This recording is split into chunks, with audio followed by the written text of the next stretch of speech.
Bonjour chers auditeurs Radio de la Save. Sur la Dog Attitude, aujourd'hui un petit rappel des différentes méthodes d'apprentissage. Voilà, donc il y a trois principales méthodes qui sont utilisées dans l'éducation de nos chiens.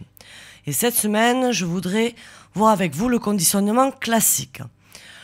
Donc le conditionnement classique est proposé par Ivan Pavlov. L'expérience qu'il a faite avec plusieurs chiens est assez probante. En effet, il montre que le chien est capable de faire des liens entre les situations et qu'il peut être conditionné à réagir de telle ou telle manière face à un stimuli. Un chien est placé sur une table. Il bave quand on lui présente sa gamelle de croquettes. On fait sonner une petite cloche, pas de réaction avant le conditionnement. Ensuite, il sonne la cloche et donne la gamelle au chien. Le chien bave. Réaction après plusieurs jours. Le chien bave juste en entendant la clochette sonner. Tout ça pour montrer que le chien a fait la relation entre la clochette qui sonne et la gamelle après. Étonnant, non ? Voici un exemple de conditionnement classique, qui est un petit peu plus pratique. Un chien se présente chaque jour avec ponctualité devant son maître au premier coup de midi en réclamant son repas.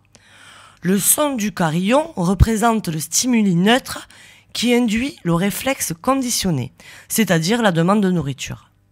Dans la pratique, elle peut être utilisée pour apprendre au chien à faire ses besoins sur l'herbe et non dans la maison, par exemple. On doit faire en sorte que l'herbe soit toujours associée à la miction et à la déjection. Il n'est pas nécessaire de féliciter l'animal s'il se comporte correctement, ni de le punir s'il se trompe.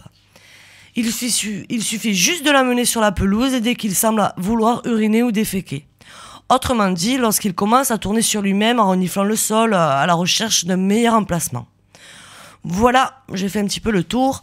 N'hésitez pas bien sûr à vous renseigner plus profondément sur notre site internet.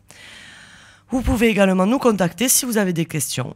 www.educationcanine31.com. Merci à tous de votre écoute, à très bientôt. Bonjour chers auditeurs, comme promis, on continue sur les apprentissages. Donc c'est Cécile aujourd'hui pour la Dog Attitude.